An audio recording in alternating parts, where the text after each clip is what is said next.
2시간 전에 마감한 트레이더가 생생하게 전하는 글로벌 마켓 리뷰 델타원입니다. 우리 증시는 갭으로 121선을 깬 뒤 하루 종일 스탑로스가 나오면서 시장을 거의 끝까지 밀어버렸고, 미국 증시도 장 초반에는 나스닥이 추가 급락하는 등 불안한 흐름을 보였으나 영국 증시나 스위스 증시는 역사적 고점을 갱신하는 등 지역별로 전혀 다른 흐름이 이어졌습니다. 하지만 하나의 맥락은 있죠. 인공지능 익스포저가 적은 증시 위주로 반등이 강하게 나왔다는 것입니다. 그렇다면 인공지능 테마는 이제 수명을 다한 것일까요? 시장 어떻게 보고 있는지 대응 전략과 함께 이야기합니다. 먼저 아시아 세션 리뷰 시작할게요. 우리 증시는 시가 갭다운이 강하게 나오면서 121선을 깨서 출발을 했고, 이는 지난 7월 중순 이후로 계속 버텨온 자리인데다가 월말이 포지션 정리 압박이 놓여있는 기관 투자자들 입장에서는 어쩔 수 없이 리스크 관리해야 할 수밖에 없었기 때문에 아무리 시가 갭다운이 마이너스 6% 나온다 하더라도 초반에는 기계적인 스탑로스를 할 수밖에 없었죠. 그러나 오늘이 하락은 좀 해도 너무하다 싶을 정도로 매도가 길게 나왔는데요. 오전 10시 30분 상해 증시 1위를 차지한 창신 메모리가 흔들리기 시작한데도 우리 증시는 기계적인 스탑로스가 계속되면서 지수를 사실상 전혀 반등시키지 못하고 아래로 끌고 내려갔습니다. 외국인들이 현물 매도는 삼성전자의 1조 6천억, SK하이닉스의 3조 2천억 이상을 퍼부으면서 지수를 끌어내렸는데, 중요한 것은 실적이나 기타 기대감 이런 것은 전혀 신경 쓰지 않고 기계적인 매도를 퍼부었다는 것입니다. 또 하나 볼 것은 장중에 선물 비결제 약정이 꾸준히 증가하면서 여기서의 하락은 나름 받을 만한 구간이다, 이렇게 생각했던 것 같아요. 아쉽게도 사실상 종가 저가로 끝나자 장마감 무렵에는 미결제 약정이 모두 사라지면서 장중에 외국인들이 매도했던 1조 6천억 가량의 선물은 모두 청산되고 오히려 순매수 1조 1,600억만 남게 됩니다. 외국인들이 최근 선물 매매는 방향성이 이렇게 누적되지 않고 일중 매매에 국한되는 경향이 있으나 매우 중요한 자리에서 당일 쌓였던 미결제 약정이 대부분 청산된 것을 보면 아직은 바닥이 확실하게 잡히지 않았다라고 보는 것 같아요. 그렇다면 오늘 실제로 시장을 급락시킨 또 다른 요소가 무엇이든지 이야기해봅니다. 이번 8월물 옵션을 놓고 먼슬리 옵션이 미결제 약정은 거의 증가한 게 없지만 월물 초에 중요 행사가에서의 해지성 풋옵션 매수는 일부 쌓인 게 있어요. 오늘은 이 포지션이 강하게 튀면서 지수가 급락했다, 이렇게 보고 있습니다. 장 초반부터 V코스피 지수는 쉬지 않고 상승하면서 지수의 하락폭보다 더 큰 변동성 상승을 일으켰는데요. 지수가 레벨 다운을 하게 되면 당연히 롤링 다운 해지가 나오는 것이지만, 문제는 옵션을 신규 발행한 측은 적고 매수하겠다는 측은 굉장히 많아요. 그런 불균형이 조금이라도 생기게 된다면 변동성이 과도하게 상승하는데 오늘 딱 그런 모습이었어요. 사실 지수가 1000포인트를 갭으로 깬 마당에 바닥 확인도 안 하고 아침부터 풋매도를 치는 정신나간 트레이더는 당연히 찾기 어렵죠. 그래서 좀 과도한 풋옵션 환매가 발생하면서 지수를 언더슈팅 시켰다, 이렇게 보고 있습니다. 위클리 옵션 시장에서도 비슷한 움직임이 나타나는데요. 그냥 시가부터 대놓고 콜매도를 치는데 보통 마이너스 6% 개파락이 나오면 그래도 오전 한 30분은 자율 반등이 나올 테니까 확인한 다음에 콜매도를 치는 경향이 있는데 오늘은 그런 거 없었어요. 그냥 시가부터 콜매도가 그야말로 둑 터지듯이 쏟아져 나왔습니다. 그나마 오후장 들어서는 그래도 풋매도가 조금 쌓이며 균형을 맞추려 했는데 투자자들은 어차피 이번 주 목요일까지는 이 하락이 수습되기는 어렵겠다, 이렇게 보는 것 같아요. 선물 비결제 약정의 누적 흐름을 보면 아직 1100포인트, 1120포인트 위에서 들어온 선물 매수 비결제 약정은 청산되지 않은 것으로 보고 있어요. 어제 1000포인트에서 950포인트 사이에 들어온 매수 비결제 약정은 모두 청산된 것으로 봐요. 그래서 이들은 내일 시장이 추가 하락하게 된다면 불가피하게 스탑로스를 쳐야 되지 않을까 합니다. 선물 위탁 증거금률이 20%가 있으니까 이거 더 버틸 수 있지 않나 하는 것은 그건 종이로 매매한 사람들의 이야기고, 실무에서는 프라폼인 경우에는 노출도 기준으로 그냥 사정없이 금액으로 손절매가 나가고요. 또 개인이 선물 매매한다 해도 개인이 한 손실 많이 보고 있잖아요. 그러면 증권사 영업팀 입장에서는 고객이 미결제 약정 몇천 개씩 갖고 있다 그러면 좌불안석이에요. 핵심은 여기서 더 밀리면 손절이 안 나올 수가 없는데 이건 내가 몇천억이 있어도 막을 수준이 아니란 겁니다. 잠깐 오래전 이야기를 하면, 굉장히 오래된 얘기긴 한데 여의도에 어떤 빌딩이 있었어요. 근데 빌딩 이름 언급하면 안 되니까 어쨌든 이 부잣집 아저씨가 매매를 하다가 마진콜을 아주 세게 맞았어요. 성질나서 야, 이 건물을 내가 담보로 제공할게 라고 해서 증권사에서 건물에 근저당 잡고 반대 매매 연장해줬거든요. 그런데 안타깝게도 이 포지션은 아름아름 소문이 나버린 거예요. 주위에 큰 손들이나 하여튼 플랫폼들에 노출돼갖고 그야말로 집중 포함 맞아서 다 손절 나가고 건물도 날리고 계좌도 날렸죠. 이 뭐 옛날 20년 전 얘기니까 요즘에는 무슨 그런 무식한 사람 없겠지만 어쨌든 파생이라는 거는 손절을 할 줄 모르면 이 시장에서 남아있을 수 없다는 겁니다. 그러면 저 위에 1120포인트에서 들어온 미결제 약정 이거 해지 없이 들어온 네이키드 매수다? 그러면 손절 안 할 수가 없겠죠. 자, 이제 유럽 세션 넘어갈게요. 유럽 증시는 놀랍게도 시가선은 현물 기준으로는 강보합 출발을 했어요. 그리고 개장과 함께 독일과 스위스 중심으로 강한 매수세가 유입되면서 지수를 끌고 올라갔습니다. 그렇게 오전장만큼은 등락을 반복하면서 잘 버텼는데 미국 세션 개장 무렵 나스닥 선물이 꺾인 등 어쩔 수 없이 시장이 눌렸지만 이후에 장중에 나스닥 선물이 마이너스 2% 넘게 하락한데도 유럽 증시는 계속해서 상승했어요. 결국 장중 눌림을 모두 만회한 채 유럽은 플러스권에서 마감하게 됩니다. 유럽 증시 상대적 강세를 유도한 종목들 중 가장 눈에 띄는 것은 역시 독일이 SAP입니다. 오늘 SAP는 플러스 5.26% 상승해서 사흘 동안 거의 한 순식간에 한 30% 가까이 이익이 난 거예요. 엄청나게 강한 숏 커버가 들어온 것이죠. 또 그동안 지긋지긋하게 눌렸던 독일이 자동차 업체들인 BMW, 메르세데스 벤츠 이런 것들도 3.5%대 급반등하면서 유럽 증시를 버티게 했어요. 또 하나 그 독일이 IT 서비스 회사인 벡틀도 한 15% 가까운 급등을 했는데 이게 시총은 작아요. 그러나 그동안에 과한 숏이 쌓여있거나 또는 인공지능 관련 노출이 적었던 업종, 종목 그런 중심으로 강한 반등이 나오면서 시장 하락을 틀어막았다는 것이 특징입니다. 그러나 여전히 주도주는 나타나지 않고 있어요. 이건 아쉽죠. 근데 그건 어쩔 수 없는 게 월말을 앞두고 포지션 정리가 마무리된 뒤에 주도주를 생각할 텐데 지금은 당장 인공지능 익스포저 축소가 어느 정도 시장을 끌어낼지 몰라서 다른 거를 쉽게 지르기가 어려운 것 같습니다. 채권 시장은 사흘째 반등을 이어갔습니다. 오늘은 유로존 국채가 살짝 조정받는가 싶었는데 다시 미국 세션 들어서 저가 매수가 강하게 들어오면서 시장을 끌어올렸고요. 증시가 나스닥 중심으로 오전장에 강한 조정을 받는데도 채권 시장은 신경 쓰지 않고 점진적 상승을 이어갔습니다.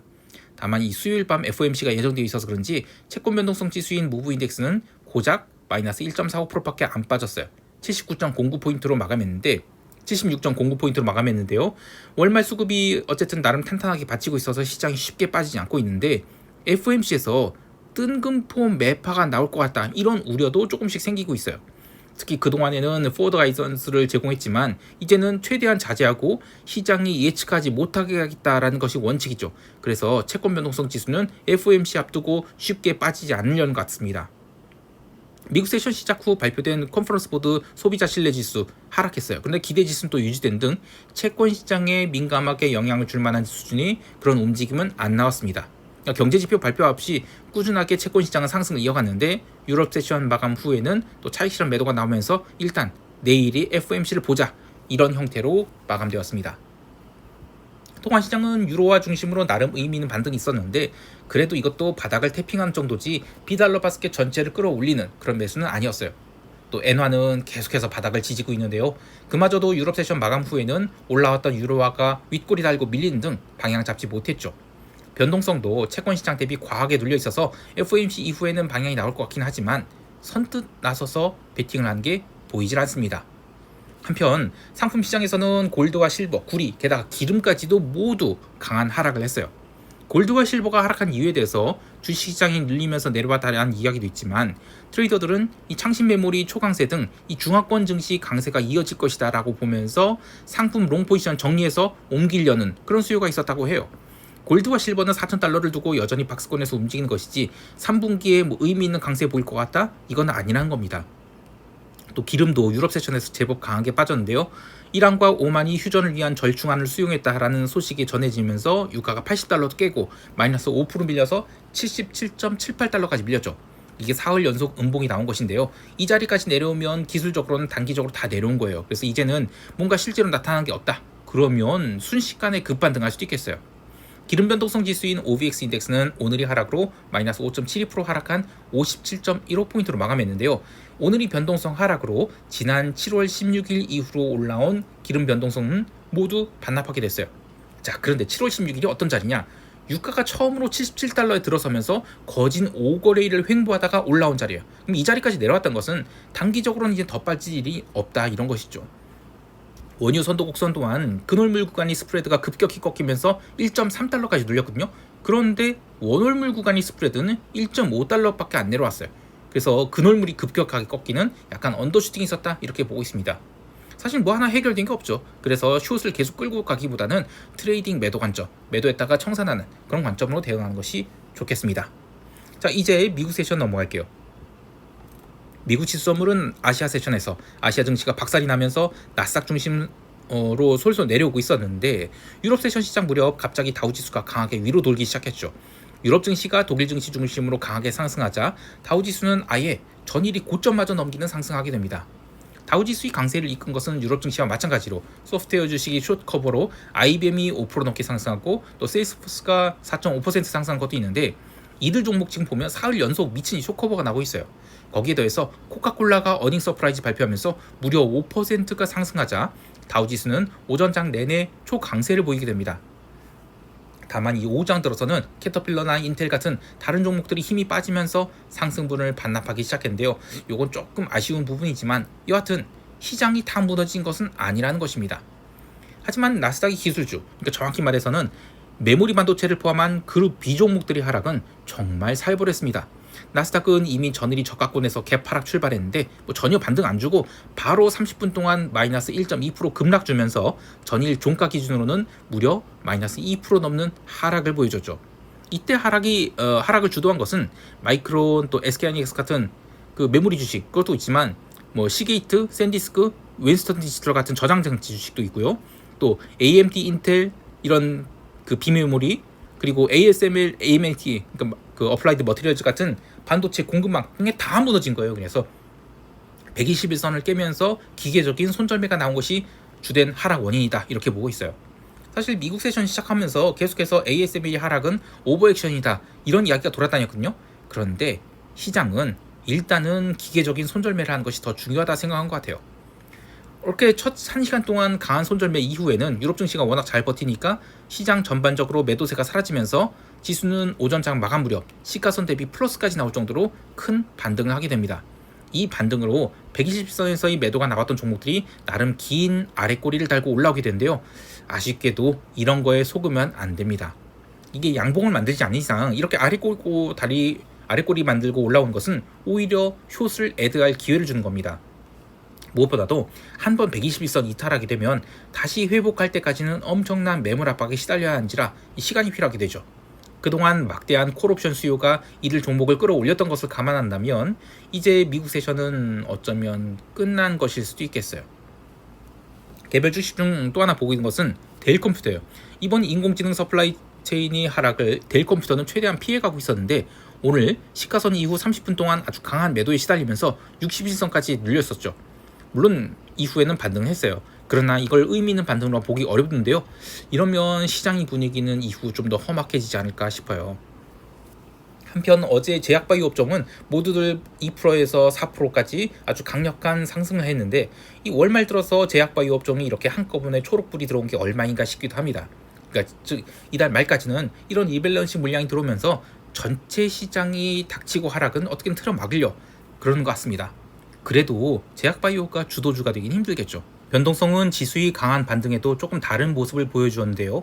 원데이 빅스는 11.04포인트에서 출발해서 15.77포인트로 종가 고가로 마감했고 28일 변동성은 18.61포인트 출발해서 18.21포인트로 약간 눌려서 마감했지만 원데이 빅스가 평소 움직이던 레인지를 조금씩 벗어나면서 강세를 보이는 것이 눈에 들어옵니다. 특히 오후장에 지수가 반등하는데도 원데이 빅스가 죽지 않고 살아나는 것을 보면 이거 전체 시장의 변동성이 상승할 수 있겠다라는 생각도 해봅니다. 이제 시장 총평하면서 대응 전략 이야기해볼게요. 우리 증시는 SK하이닉스의 실적 발표를 앞두고 충분히 반등이 나올 수 있다고 보지만 반등을 종가까지 유지할 수 있을지에 대해서는 장담할 수 없어 보입니다. 그렇게 보는 가장 큰 이유는 투자자들이 오늘 주식을 산다고 해서 이달 말 혹은 몇 주일 동안 현재 가격보다 위로 올라갈 것에 대한 기대감이 너무 많이 떨어졌어요. 그리고 레버리지라는 연료가 더 이상 주입되지 않는다. 그러면 시장은 최대한 바닥을 찾을 때까지는 적극적인 롱배팅하기가 힘들죠. 이는 미국 증시도 마찬가지라고 봐요. 미국 세션 초반이 언더슈팅 이후 지수가 꽤나 큰 반등을 했지만 대부분이 그룹 B 종목들은 아래 꼬리를 달았을 뿐 음봉에서 벗어나지 못하고 있죠. 이렇게 되면 내일도 미국 증시는 올라올 때마다 매도 압력에 시달릴 가능성이 높습니다. 옵션 시장의 흐름도 마찬가지인데요. 콜 매도는 엄청나게 쌓이고 있지만 풋 클래스는 아예 손을 대지 않고 있어요. 조금만 롤링다운 해지를 하더라도 풋옵션이 변동성은 아주 미친듯이 상승 중이죠. 시장이 아래를 얼마나 열어놓았는지 지금 확인이 안 되고 있습니다. 게다가 지금 미국 증시가 급락을 하지 않고 있는데 만약 FOMC 이후로 미국 증시가 하락한다? 그러면 시장은 꽤나 큰 언더슈팅을 할 수 있다라고 보고 있어요. 따라서 우리 증시는 트레이딩 매도 관점으로 대응하는 것이 좋겠고요. 일단 이달 말이 지나갈 때까지는 우리 증시에 대해서 롱마인드 갖지 않는 것이 좋겠습니다. 그러나 코스닥 개별주 이런 거는 이건 해도 너무 싼 종목들이 너무 많은데 오늘도 제법 많이 담기면서 좀 살짝 부담이 돼요. 근데 추가 하락이 나온다. 그러면 2025년은 물론이고 2024년이 저가권 내려가는 것이죠. 그래서 용기 있게 더 담을 계획은 있는데 솔직히 말해서 엄청나게 맞은 상태입니다. 물론 레버리지 안 쓰고 또 콜매도로 일부 해지하고 있는데 콜매도는 또 장기물이라서 프리미엄 거의 안 빠지고 있어서 엄청나게 아픈 상태입니다.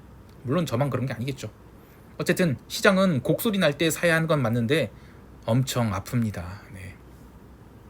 해외 시장에 대해서는 이제 적극적인 하방 보려고 합니다. S&P 콜매도는 계속 유지하지만 아직까지 큰 이익은 없어요. 전체 시장이 FOMC 이후로는 내려갈 수 있다라고 보고 풋옵션을 좀 샀습니다. 그동안 한참 버텼기 때문에 의외의 금리 인상이라든지 또 매파적 발언 나온다. 그러면 시장은 한 차례 출렁거릴 수 있을 것 같아요. 특히 비달러 바스켓도 지금 굉장히 애매한 위치거든요. 그래서 한번 눌림 나온다면 아주 크게 눌림 나올 것 같습니다. 오지달러 숏 좀 치고 싶은데 지금은 S&P 합성 선물 매도를 제법 키워놔서 일단 여기에는 좀 집중하도록 할 거예요. 그리고 하나 더, 어제 지인이 56세의 나이로 세상을 떠났어요. 이 같은 금융인으로서 화려하게 살다가 참 황망하게 가니까 너무 마음이 아프더라고요. 또 남일 이야기가 아닐 수 있겠다 싶은데요. 어떤 일이 있어도 사람이 중요한 거고 또 가족이 중요하고 건강이 중요한 거지 시장 중요한 게 아닙니다. 제가 철없던 시절에는 여의도에서 누가 떨어져 죽으면 그때가 바닥이라고 그런 얘기가 있었는데 이제는 그런 말 하는 녀석 있으면 진짜 그러면 안 됩니다. 굉장히 어려운 시간들인데요. 부디 모두들 잘 이겨내시길 바라고요.